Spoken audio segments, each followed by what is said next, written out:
Hello বন্ধুরা, কেমন আছো তোমরা সবাই? আশা করছি তোমরা সবাই খুব ভালো আছো। প্রত্যেক দিনের মতো আজকেও নিয়ে চলে এসেছি বেশ কিছু কিচেন টিপস, যেগুলো জানা থাকলে আমাদের সংসারের কাজগুলো হয়ে যাবে অনেকটাই সোজা।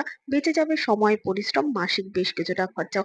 আর আজকে সেই রকমই বেশ কিছু জানা অজানা টিপস তোমাদের সাথে শেয়ার করব, যেগুলো দেখলে আমাদের প্রত্যেক গৃহিণীর কোনো না কোনো ঠিক উপকারে আসবে। চলো তাহলে ভিডিওটা শুরু করা যাক। বন্ধুরা, আমরা যখন ভাত করতে বসাই কিংবা দুধ জাল দিই, তখন কি এরকম কোনো সমস্যা হয়? আমার তো খুবই হয় যে দেখো, এই ফ্যানটা কিন্তু উতলে গিয়ে এরকম ভাবে পুরো কিচেন কাউন্টার থেকে শুরু করে গ্যাস স্টোভ, গ্যাস বার্নার সমস্ত জায়গায় কিন্তু ফ্যানটা পড়ে যাচ্ছে। আর এরকম যদি বেকায়দা বশত বা বেখেয়ালে এরকম ভাবে ফ্যান পড়ে যায়, সেক্ষেত্রে সাথে সাথে না মুছলে দেখবে বন্ধুরা একটা শক্ত আঠালো ভাব হয়ে যায়। শুধুমাত্র যে গ্যাস স্টোভের ওপর তা কিন্তু নয়, নিচের যে ফ্লোরটা রয়েছে না, কিচেন কাউন্টারটা, সেটাতেও কিন্তু প্রচুর পরিমাণে ভাতের ফ্যান পড়ে একটা চিটচিটে ব্যাপার হয়ে দাঁড়ায়। সাথে সাথে পরিষ্কার করতে পারলে তো ভালো, না পরিষ্কার করতে পারলে সেই কষ্টটা কিন্তু একমাত্র গৃহিণীরাই বোঝে যে কতটা কষ্ট করে এগুলো পরিষ্কার করতে হয়। শুধুমাত্র ভাতের সময় না, দুধ জাল দিতে বা চাপ উতলে পড়লেও কিন্তু এইরকম সমস্যাটা হয়। তার জন্য রইলো ছোট্ট একটা টিপস। এই কাজটা যদি আমরা করে নিতে পারি, তাহলে কিন্তু আর কখনোই আমাদের এত বেশি খাটনি করতে হবে না। তার জন্য দেখো বন্ধুরা, এখানে আমি নিয়ে নিয়েছি ছোট ছোট এই ধরনের দুটো এনামেলের প্লেট। এই ধরনের এনামেলের প্লেট হোক বা ফাইবারের প্লেট, আমাদের প্রত্যেকের ঘরেই আছে। যেগুলো কিনা অনেক সময় হয় কালার ফেড হয়ে যায় বা ভেঙে যায়, ফেটে যায়, কাজে লাগাতে পারি না। সেই সমস্ত প্লেটগুলো কিন্তু এই ছোট্ট কাজটা করে দিতে অনেক বেশি সাহায্য করবে। কি করব? এই যে প্লেটগুলো রয়েছে না, এই প্লেটগুলোকে এইরকম ভাবে বার্নারের নিচে কিচেন কাউন্টারের উপর রেখে দাও, একেবারে সোজাসুজি করে বার্নারের। তারপর যদি ভাতের ফ্যান উতলে পড়ে যায় বা দুধ উতলে পড়ে, চা উতলে পড়ে, তাহলে দেখবে বন্ধুরা এই যে কিচেন কাউন্টারটা কিন্তু আর নোংরা হবে না। আর এই প্লেটের ওপরেই কিন্তু সমস্ত উতলে যাওয়া জিনিসগুলো পড়বে। তেল মশলা থেকে শুরু করে সমস্ত উতলে যাওয়া জিনিসগুলো কিন্তু এর মধ্যেই পড়বে। দেখবে বন্ধুরা, যখন আমরা রান্নাঘরটা পরিষ্কার করব না, এই প্লেটটা যদি শুধুমাত্র পরিষ্কার করে নিই, তাহলে কিন্তু কাজটা অনেক বেশি সহজ হয়ে যাবে। আর নিচটাও মুছতে হবে না। তো এইভাবে যদি সারাদিনের কাজগুলোকে একটু একটু করে সহজ করে নিই, দেখবে কোথাও গিয়ে কিন্তু অনেকটাই উপকার হবে। চলো তাহলে দেখে নাও পরের টিপস। তো বন্ধুরা, আমরা যে মশলার এই গুঁড়োগুলো ব্যবহার করে থাকি, তার বাইরে যে এরকম কাগজের একটা বাক্স থাকে, এই বাক্সগুলো কি আর আমাদের কোনো কাজে লাগে? না বন্ধুরা, মসলা যখন শেষ হয়ে যায়, এই ধরনের কাগজের বাক্সগুলো কিন্তু আমরা ফেলেই দিই। আজকে থেকে এই বাক্সও ফেলবো না, অনেকগুলো কাজ হয়ে যাবে আমাদের সংসারের। কি কাজ? চলো তাহলে দেখে নেওয়া যাক কি সেই কাজ। তো সেরকমই এরকম একটা কাগজের যে বাক্স হয়, সেই বাক্স আমি রেখে দিয়েছি ছোট্ট একটা কাজ করব বলে। আর এই কাগজের বাক্সের পিছন দিকের অংশটা একটা ছোট্ট ডবল টেপ গাম দিয়ে আমি আটকে নিলাম। এরপর রান্নাঘরের যে কোনো জায়গায় কিংবা ঘরের যে কোনো জায়গায় রেখে দাও, প্রয়োজন মতো সমস্ত জিনিস কিন্তু এর মধ্যে রাখতে পারবে। তো দেখো, দেয়ালের মধ্যে আটকে দিয়েছি। এরপর কি করব? আমরা বন্ধুরা এই ছুরি, চাকু, কাঁচি এগুলোকে সুন্দর মতো অর্গানাইজ করে রাখার জন্য কিন্তু কোনো একটা হোল্ডার ব্যবহার করি, কিংবা ছোট্ট একটা কোথাও বাক্স রাখি। তো সেগুলো কিনতে গেলেও কিন্তু আমাদের খরচা সাপেক্ষ ব্যাপার হয়ে দাঁড়ায়। তো কিছু করার দরকার নেই বন্ধুরা, এই কাগজের বাক্সটার মধ্যে যদি সুন্দর করে আমরা হ্যাঙ্গিং করে রাখতে পারি, প্রয়োজনের সময় যেরকম খুঁজেও পাবো, সাথে কিন্তু কোনো রকম অসুবিধাও হবে না। আলাদা করে টাকা খরচা করে কোনো হোল্ডারও কেনার দরকার পড়বে না।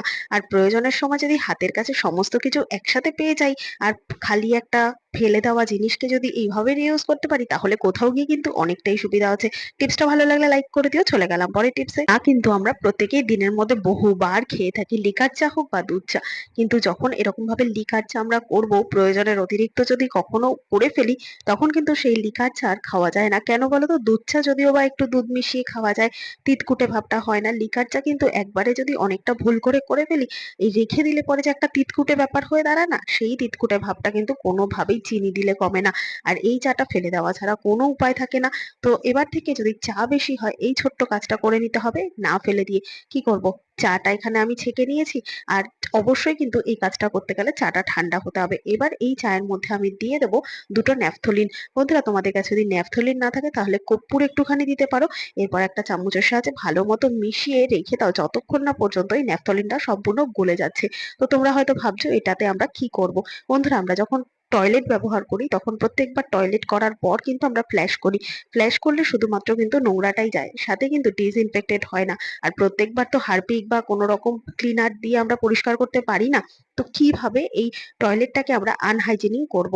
তার জন্য এই যে চায়ের সলিউশনটা বানিয়েছিলাম, সেই সলিউশনটা যদি প্রত্যেকবার টয়লেট করার পর একটু একটু করে তোমরা দিয়ে তারপর তোমরা ফ্ল্যাশ করে দাও, সেক্ষেত্রে পরিষ্কার তো হবেই, সাথে সুন্দর মতো ডিসইনফেক্টেড হবে। কোনো রকম জার্মস এর থেকে কিন্তু ছড়াবে না। তো এরকম ভাবে যদি বেশ খানিকটা সলিউশন করে আমরা কোনো একটা ফিনাইলের বোতলের মধ্যে রেখে দিই আলাদা করে, তাহলে কিন্তু প্রত্যেকবার এটাই আমরা ব্যবহার করতে পারবো। তো আশা করছি এই ছোট্ট টিপসটা অনেক বেশি কাজে দেবে। দেখে নাও পরের টিপস।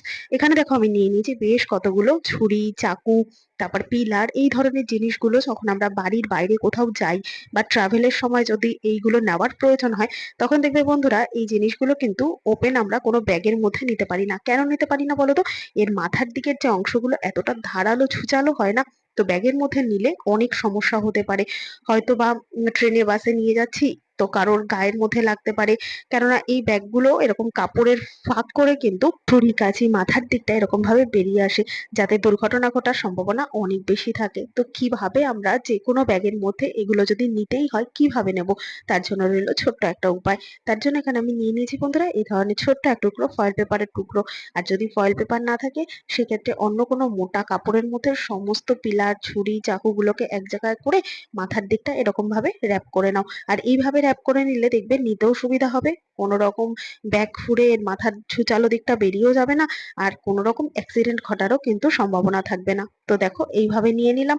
এইভাবে কিন্তু সেফটি ভাবে আমরা জার্নি করতে পারবো, কোনো রকম অসুবিধা হবে না। প্রয়োজনের সময় বের করো, ব্যবহার করো, আবার এইভাবে ঢুকিয়ে রাখো। তো টিপসটা যদি কোথাও ভালো লেগে থাকে একটা লাইক তো করে দিও। চলে গেলাম পরের টিপসে। বন্ধুরা আমরা গ্যাস সিলিন্ডার তো প্রত্যেকেই ব্যবহার করি, কিন্তু যে সিলিন্ডারটা দীর্ঘদিন একই জায়গায় মেঝের মধ্যে রেখে দিই সেই জায়গার অবস্থা কি এরকম হয়? হ্যাঁ বন্ধুরা, এরকম ভাবে কিন্তু সিলিন্ডারটা সরালে দেখা যায় সিলিন্ডারের নিচে গোল হয়ে একটা জংয়ের দাগ পড়ে যায়, আর যেই জংয়ের দাগটা তুলতে গেলে অনেকটা বেশি কষ্ট করতে হয়। কিরকম কষ্ট হয়? তো প্রচুর পরিমাণে ঘষাঘষি করলে আমাদের হাতের একটা 12টা বাজবে, সাথে হারপিক বা এই ধরনের ক্লিনার বা কোনো অ্যাসিড জাতীয় কোনো কিছু দিয়ে ঘষাঘষি করতে হবে, তাতে ফ্লোরের 12টা বাজবে। এরকম নানান রকম সমস্যা কিন্তু আমাদের মধ্যে আছে। তো কি দিয়ে ফ্লোরটা পরিষ্কার করলে একেবারে কোনো রকম অ্যাসিড বা হারপিকের প্রয়োজন পড়বে না, তার জন্য একটা রইলো ছোট্ট টিপস। এটা দিয়ে পরিষ্কার করলে আমাদের হাতেরও 12টা বাজবে না, আর ঘরে কিন্তু এই জিনিসটা সব সময়ের জন্যই থাকে। তাই ফ্রি অফ কস্টে খুব সহজে এটা দিয়েই তোমরা সিলিন্ডারের নিচে থাকা জংয়ের দাগটাকে পরিষ্কার করে নাও। তার জন্য এখানে আমি নিয়ে নিয়েছি একটুখানি সোডা। হ্যাঁ বন্ধুরা, রান্নাঘরে যে আমরা খাবার সোডা রাখি সেই সোডা খুব সামান্য পরিমাণ এই জংয়ের দাগের ওপর দিয়ে দাও। আর নিয়ে নেবো হাফ অর্ধেক কেটে রাখা আলু। অবশ্যই খোসা সমেত অর্ধেক এরকম গোটা আলু আমি কেটে নিয়েছি, আর খোসা সমেতই কিন্তু নিতে হবে। এরপর হালকা হালকা করে এই সোডার সাথে এই আলুটাকে হালকা হালকা করে এভাবে রাব করো, তাহলে দেখবে সাথে সাথে কিন্তু জংয়ের দাগটা উঠে যাবে। আলুর মধ্যে যে কষটা রয়েছে সেই কষ এই খাবার সোডার মধ্যে যে একটা ক্ষার ভাব আছে, এই দুটো একসাথে মিশে খুব সুন্দর মতো পরিষ্কার হয়ে যাবে। আর ভিডিওটা সম্পূর্ণ ভালো মতো দেখলে তোমরা বুঝতেও পারবে এর মধ্যে কিন্তু কোনো রকম এডিট নেই। আর সম্পূর্ণ কিন্তু ভিডিওটা তোমাদের সামনেই করে দেখাচ্ছি। তারপর শুকনো একটা কাপড় দিয়ে মুছে নাও। দেখতে পাচ্ছ বন্ধুরা, কেউ বুঝতে পারবে যে এখানে এতক্ষণ কোনো রকম লোহার জং পড়া থাকছিল? একেবারেই কিন্তু বোঝা যাচ্ছে না। তো এইভাবে পরিষ্কার করে নিলে কিন্তু কোনো রকম অ্যাসিড বা হারপিকের সাহায্য ছাড়া সুন্দর মতো পরিষ্কার করে ফেলতে পারবো। ছোট্ট টিপস ভালো লেগে থাকলে অবশ্যই লাইক করে দেবে। দেখে নাও পরের টিপস। ধরো আমাদের প্রত্যেকের বাড়িতে এমন বেশ কিছু জামা কাপড় থাকে যেটা কিনা আমাদের অনেকটা বেশি মানে এক্সেস।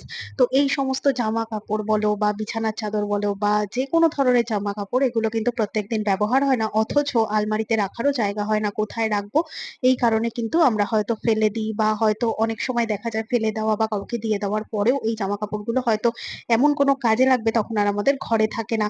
তো এই জামা কাপড়গুলোকে এমন কোথায় কিভাবে রাখবো যার জন্য নোংরাও হবে না, সাথে আলমারিতে রাখারও দরকার নেই, আর সুন্দর মতো আমরা গুছিয়ে রাখতে পারবো, প্লাস প্রতিদিন আমরা ব্যবহারও করতে পারবো। তার জন্য সমস্ত এখানে ছোট ছোট বিছানার চাদর বলো বা পিলো কভার বলো, জামা কাপড় বলো, হাউস কোট বলো, নাইটি বলো, এই সমস্ত জামা কাপড় আমি বেশ কিছু নিয়ে নিয়েছি, যেটা কিনা আমার প্রত্যেকদিন লাগে না। কোনোটা হয়তো ছিঁড়ে গেছে, কালার ফেড হয়ে গেছে বা ছোট হয়ে গেছে, এই ধরনের বেশ কিছু জামা কাপড় নিয়ে নিলাম। আর নিয়ে নিয়েছি একটা ভালো পিলো কভার।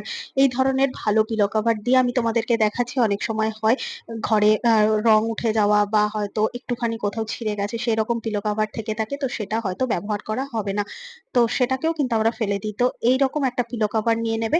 পিলো কভারের মধ্যে সমস্ত ওয়েস্টেজ জামা কাপড়গুলোকে সুন্দর করে ছোট করে ভাঁজ করে নিয়ে এভাবে ভরে মাথার দিকটা এইভাবে মুড়ে দিয়ে একটা সেফটি পিন দিয়ে আটকে নেবে। দেখো বন্ধুরা, সুন্দর একটা কুশান বলো বা বালিশ বলো আমাদের কিন্তু তৈরি হয়ে গেল, যেটা কিনা আমরা প্রত্যেকদিন মাথায় দিয়েও শুতে পারবো। খাটের এক কোনায় রেখে দিলে দেখতেও বাজে লাগবে না, কাউকে বলে না দিলে কেউ বিশ্বাসই করতে পারবে না যে এটা একটা বালিশ না, এটা পুরোনো ওয়েস্টেজ জামা কাপড় দিয়ে বানানো। এই পুরোনো জামা কাপড় তো এবার থেকে ফেলে দেবই না, সাথে কিন্তু পুরোনো পিলো কভারও ফেলে দেবো না। তো আশা করছি আজকে সমস্ত টিপস কাজে দেবে। ভালো লেগে থাকলে লাইক কমেন্ট শেয়ার করে পাশে থাকবে। আমার এই ভিডিওটা কে কোথা থেকে দেখছো কমেন্ট করে জানাতে ভুলবে না। দেখা হবে আবার অন্য কোনো ভিডিওর সঙ্গে। ধন্যবাদ।